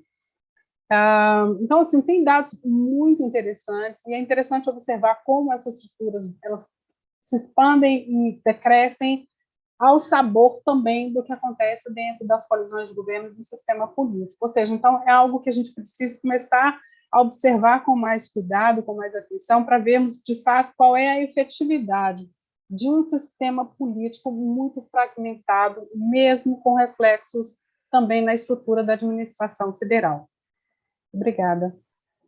Obrigada, Sheila. O Lucas levantou a mão e depois já tem o Tiago tem uma pergunta para fazer para os colegas. Então, Lucas. Obrigado, professor. Então, eu acho que a jabuticaba está nos parâmetros mesmo. O comportamento é bastante previsível, é que nem em qualquer outro lugar. Mas o meu ponto com essa discussão teórica é um pouco esse, que dentro dos incentivos que tem aqui, o resultado é normal. E não é não é um resultado imprevisível do ponto de vista dessas teorias que eu estou discutindo. Sobre a questão do fim das coligações, eu acho que tem, para complementar o que os outros já falaram antes de mim, não ficar muito repetitivo, eu acho que tem duas questões, né? Tem a coligação acabando ao mesmo tempo em que as cláusulas de barreira estão entrando, as cláusulas de desempenho, né? Então isso gera uma corrida para daqui a 2, 3, 4 ciclos eleitorais você vê quem está adquirindo qual partido, quem está fundindo, né? Então, é que nem fusões e aquisições no mercado financeiro. Você não tem, meio que não existe fusão, só existe aquisição. Então, você não quer estar na posição fraca da barganha. Agora, a gente está entrando com as federações, né? Eu acho que as federações partidárias vão tirar boa parte do incentivo de fugir da cláusula de barreira, porque me parece que elas vão deixar os partidos com certo grau de autonomia nos diretórios estaduais em relação ao diretório nacional, então talvez não mude muita coisa. A outra questão que eu complementaria é que nesse momento de adaptação, então, por exemplo, que nem teve em 2010, quando a desverticalização voltou a valer, você tem agentes que reagem melhor do que outros, assim, né? Então, no caso da eleição de 2020, por exemplo, um agente importante que foi o PT investiu em maximizar o número de candidaturas. Mas o fundo partidário não é função do número de candidaturas, né? Então você acabou lançando um monte de candidatos com pouco dinheiro. O que eu acho que os partidos aprenderam já em 2020 é que você talvez tenha que eu acho que os partidos do Centrão talvez já saibam, e os dados que o Thiago mostrou aqui me fazem pensar que a gente vai ver uma clusterização regional, né? Então, para onde os políticos vão migrar? Provavelmente para um partido, para dois partidos, e essas migrações vão ser meio regionalizadas, assim, né? Então, talvez você tenha um efeito até, não sei se desnacionalizador do sistema partidário, não sei qual vai ser o efeito disso, mas eu acho que é uma das consequências não previstas, assim. E a outra é que a gente teve um resultado eleitoral que foi se regionalizando a nível presidencial nos últimos anos, né? Então, o PT foi PT é a esquerda em geral, se você for ver as bancadas também, bancada do PDT no Ceará, bancada do PSB no Recife, em Pernambuco. E aí, quando você teve essa regionalização e você tira a coligação, o que a gente viu em 20? Foi a centro-esquerda toda se matando no Nordeste, então o PT lançando candidato junto com o PSB, junto com o PDT, justamente para chegar em 22 em outras posições de negociação, né? Então, eu não sei como é que não sei se foi. Eu acho que é positivo o movimento de restrição do número de partidos. Acho que a cláusula de barreira deveria ser uma cláusula de desempenho. Deveria ser uma cláusula de barreira, do tipo, se você não bate, você perde a cadeira. Porque acontece, você ganha a cadeira, e aí quando você chega lá, você fala, vou ficar sem partido para a próxima, você troca de partido. Eu não acho que é um incentivo forte o suficiente. Você deveria nem ganhar a cadeira, joga fora os votos, e aí você já antecipa muito esse processo de acomodação do sistema partidário. Mas a lei de Duvergem, no final, é o oposto, né? São os partidos que determinam as regras eleitorais, então a gente não vai ver isso tão cedo, eu acho. Não sei o quão rápido vai ser essa acomodação. Sobre isso, Lucas, eu até queria comentar um dado interessante na Nova Zelândia, que é o seguinte, eles têm uma cláusula lá no eleitoral, que é o seguinte, se eles não atingem um dado percentual da população com votos, eles perdem a cadeira, perdem a representação, ou seja, eles têm uma cláusula de barreira, mas não para a candidatura, mas para a ocupação de vagas dentro do Congresso, ou seja, então isso restringe essa coisa de fragmentar por pequenos, mínimos partidos. Eles chegam lá mais ou menos a uns 5 partidos mesmo no Congresso, ou seja, assim, com a representação mais significativa, e acho que um total de menos de 10 partidos no Congresso deles. Então, assim, é uma população enorme, então também tem um sistema político menor, talvez. Mas o que é interessante notar é o seguinte, que eu até vou me antecipar aqui com uma pergunta para os colegas, até que ponto essa fragmentação de fato é saudável para o sistema político? Ou seja, o que nós estamos construindo em termos de sistema? Esses partidos, eles de fato representam interesses de forma organizada, porque, como vocês estavam mostrando aí nos dados, na verdade, o que se cria é um mercado, né, de negociação, ou seja, com agremiações, mas essas agremiações, elas são, de fato, partidos ou simplesmente algo que se verifica que tem valor, tem alguma... É algo que tem valor, que as pessoas, então, são estimuladas a criar partidos, a lançar candidatos para ter moeda de troca para algum interesse específico, ou isso, de fato, é representação da sociedade? Obrigada. Então, essa pergunta fica aí, mas junto com a... Deixa o Tiago quer fazer uma pergunta para a Zara e para o Lucas. Aí também vocês podem já responder essa pergunta da Sheila junto também. Eu vou aproveitar a oportunidade só para dar uma pincelada nessa pergunta que a Sheila colocou, e aproveito e faço minha pergunta para a Zara e para o Lucas também. Em relação à questão da Nova Zelândia, primeiramente, lá, como o sistema é misto, a cláusula de barreira que eles têm é só na parte proporcional. A parte majoritária continua valendo, o candidato pode ser do menor partido que for, então, assim, você diminui um pouco a intensidade da fragmentação, mas não impede totalmente o acesso dos partidos.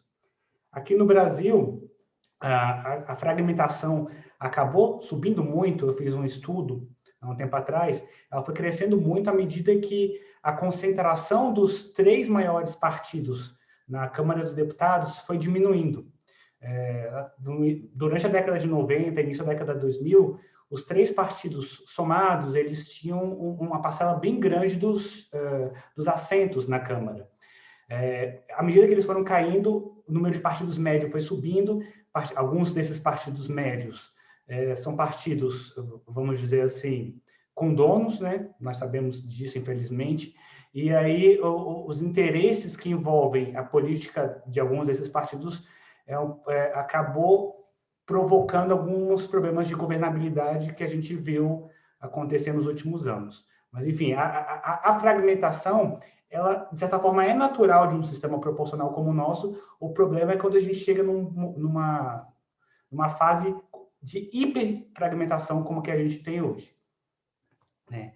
A pergunta que eu tinha para fazer para a Zara e para o Lucas é porque eu vejo muita relação entre o trabalho deles, principalmente em relação à questão do efeito rabo de casaca nas eleições municipais. Quando a gente pensa, a Zara, por exemplo, fez um estudo sobre as coligações dos prefeitos, e eu vejo vinculação do sucesso desses prefeitos coligados e o sucesso eleitoral dos partidos que fizeram parte dessa coligação na eleição de vereadores.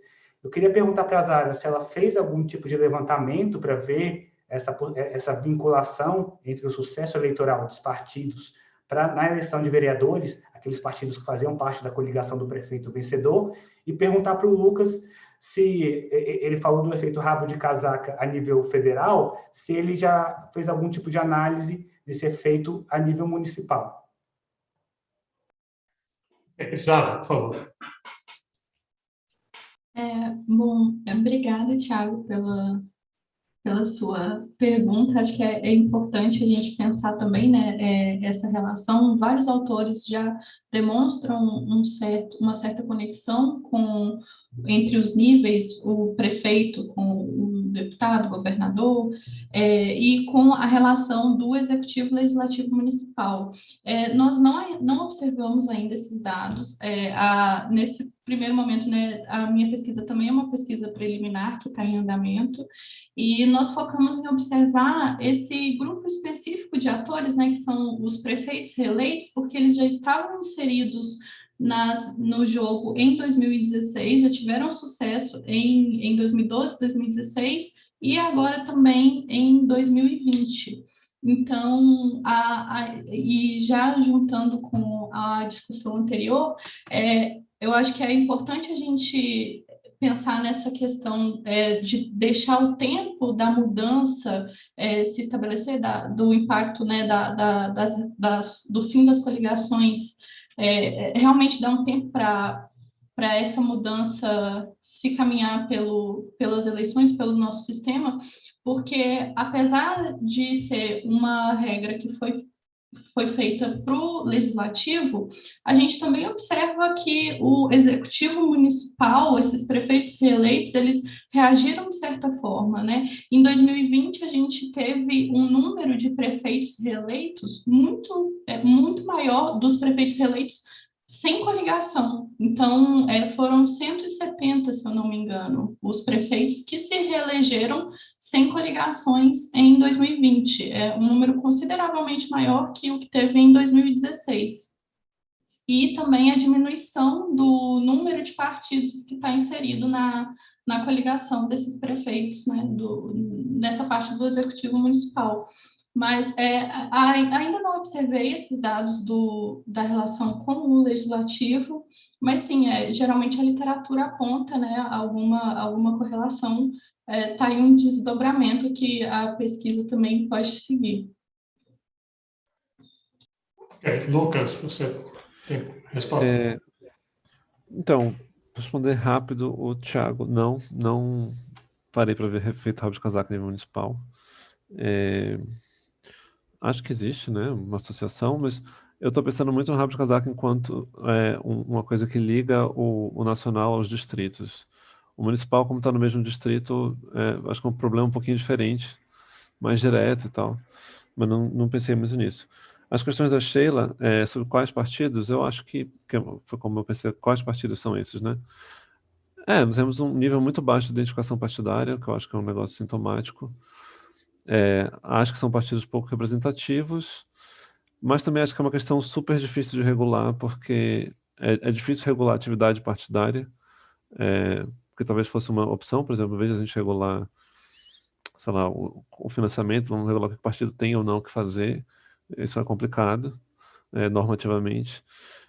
E ao mesmo tempo, assim, eu, por exemplo, sou favorável ao financiamento público de campanha, várias coisas que boa parte dos cientistas políticos são contrários. Para mim é uma questão de grau e de como você atribui esse financiamento. Eu acho que a legislação eleitoral partidária brasileira é muito leniente com os partidos, mas eu não sou contra, a prioristicamente, a ideia de você ter suporte público à atividade partidária. Então, mas eu não tenho muito, assim, o ponto ótimo é esse, eu não sei dizer. E sobre a questão da fragmentação, eu acho que é uma questão que é mais interessante, mas é fundamental de entender, e eu acho que eu não vi ninguém apontando, do ponto de vista legislativo, né, que não é muito a minha praia, sou mais eleitoral. Mas a questão vai ter gente que vai falar, bom, se você tem um legislativo fragmentado, então fica mais fácil para o executivo negociar, porque os caras são pequenos. A não ser que você fale, o custo informacional aumenta. Mas todo mundo tem um pouco essa... Eu ainda não vi ninguém falar onde é que está o mecanismo que faz a fragmentação piorar a governabilidade, assim. Mas todo mundo acha que tem. Eu acho que tem, por exemplo. A minha impressão é que se você tem um líder partidário e 99 deputados, no fundo a questão é, se você tem um líder partidário e 99 deputados, ou seja, 100 pessoas te apoiando, e você tem 10 líderes partidários e 90 deputados, como é que isso altera o custo de formação de coalizão? O custo marginal do parlamentar versus é igual ao custo marginal do líder partidário para o executivo? Eu acho que não é. Mas eu não sei dizer exatamente onde é que está o problema. Tem um problema de desnacionalização do sistema partidário, de regionalização das demandas. Eu ainda não vi ninguém botar o dedo na ferida de exatamente onde é que está o problema. E eu acho que é uma questão super importante, assim. Mas não é minha praia, estou só dando um pitaco aqui. Tem um custo de transação aí, a gente falando já das coalizões de governo já dentro do legislativo, que é isso que um pouco o trabalho acaba mostrando aqui, ou seja, se a coalizão é formada à base de negociação de cargos, de postos dentro do governo, então o custo de transação aumenta num congresso mais fragmentado, porque você tem que negociar mais. É tanto que a gente vê nesses governos que são mais de coalizões mais maiores, a gente vai vendo que as estruturas vão expandindo. Isso faz parte do custo de transação. Tem um outro texto que fiz também sobre ministérios como barganha, é o nome do texto. Ele examina 70 anos, aproximadamente 70 anos de história, né? E a gente consegue mostrar, inclusive também num outro estudo sobre a ocupação partidária, é que determinados partidos eles dominam determinados setores do governo anos e anos a fio. Ou seja, se você pega o PMDB, ele sempre ocupa a pasta de infraestrutura. De todos os governos recentes, ele sempre está ali ocupando a pasta de infraestrutura. Então, assim, uma casa mais fragmentada vai significar também mais custo de transação para a formação desse governo, com impacto sobre a estrutura, com impacto, então, sobre a ação governamental, sobre como a gente consegue conduzir políticas públicas. É parte, né, do problema. Tereza, você queria fazer comentários? Uma observação. As eleições de 2020 foram eleições municipais, e as eleições municipais acontecem num ciclo diferente das nacionais e das estaduais. E a literatura sempre aponta que ela não tem muita ligação com como vai ser dada a coordenação entre estados e União, né, e federação nas eleições seguintes. É interessante notar que essas mudanças que ocorreram na legislação, o fim das coligações para as eleições proporcionais, a cláusula de barreira e o fim da exigência do coeficiente eleitoral se deram nas eleições municipais. É uma preparação para os partidos se organizarem e saberem como vão agir e como vão estruturar suas estratégias para as eleições de 2022. Acho que isso mostra uma ligação. É importante notar qual o resultado das eleições de 2022 em relação à diminuição, à fragmentação partidária, à diminuição do número de partidos ou não, para que os partidos em 2022 possam estabelecer suas estratégias para as eleições, tanto para o legislativo quanto para o executivo do ano da próxima eleição de 2022. Obrigado. Alguém tem mais alguma colocação? Temos mais 5 minutos. Me chamou a atenção no estudo da Zara, aparentemente o dado é de que, então, coligações não são um fator diferencial para o sucesso eleitoral no caso da reeleição, certo? Sendo assim, então, isso diminui o custo de transação para os partidos, então, me parece. Então, de certa forma, para os partidos, vai haver um incentivo também para as eleições regionais e para a eleição geral, nesse sentido, não é isso?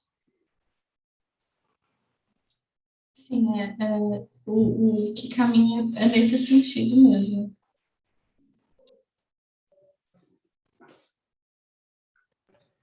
Eu queria só salientar que a professora Tereza falou sobre os partidos, a professora Tereza, acho que o Breno comentou também, sobre os partidos estarem se preparando para as eleições de 2022 com base nos dados, no que aconteceu nas eleições de 2020. Eu diria que, na verdade, antes de se preparar para as eleições de 2022, no atual momento, eles estão tentando alterar algumas regras para que seja mais fácil a adaptação deles. Então, aconselho a todos, eu como servidor da Câmara, eu acabo acompanhando automaticamente, mas é uma coisa que eu aconselho a todos da academia a acompanhar essas discussões que acontecem no parlamento, porque a partir delas a gente consegue ter um feeling muito, muito aproximado do que realmente, de como os efeitos realmente importaram para cada um daqueles partidos, para cada um daqueles atores do jogo político eleitoral.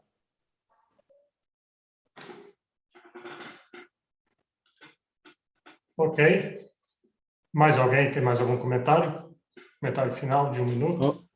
Só para encerrar 1 minuto, professor. Aproveitando o gancho do que o Tiago falou, existe até uma comissão especial, né, de reforma eleitoral na Câmara dos Deputados. E um dos temas é acabar com a proibição das coligações em eleições proporcionais, para voltar ao status quo anterior, né? Então, a gente está discutindo uma coisa, amanhã, se não for até o final aqui de setembro aprovado, vai mudar tudo que a gente está estudando aqui, discutindo, né? Ok. Então, obrigado. Com isso, chegamos ao fim dessa mesa. Acho que foi excelente. Eu sei que eu aprendi muitas coisas. Convido todos para voltarem amanhã. Tem quarta, quinta e sexta ainda. Deixa eu colocar um desafio, então, a vocês. Ouvindo, assim, sobre esse tema, me ocorreu que a grande dificuldade desse tema, de fazer afirmações e tentar chegar a conclusões, é que tem, ao mesmo tempo, tem um monte de coisas que estão mudando, está mudando uma regra, mas várias outras coisas mudam ao mesmo tempo, é o que em economia a gente chama do problema da identificação, né? Você quer identificar o efeito da proibição das coligações, mas tem várias outras coisas acontecendo ao mesmo tempo, e ao mesmo tempo as coisas não mudam o suficiente, porque a mudança ocorre no Brasil inteiro ao mesmo tempo. Então, você não tem como... Então, acho que o desafio da continuidade dessa pesquisa é achar formas onde experimentos ou experimentos naturais, ou alguma coisa que ocorra e que permita resolver esse problema da identificação. É fácil falar isso, mas é difícil pensar como é que seria isso, mas esse seria um grande achado. Então, obrigado a todos. Com isso, encerramos o 2º dia do simpósio e parabéns aos apresentadores e voltamos amanhã, então. Obrigada. Obrigado, até amanhã.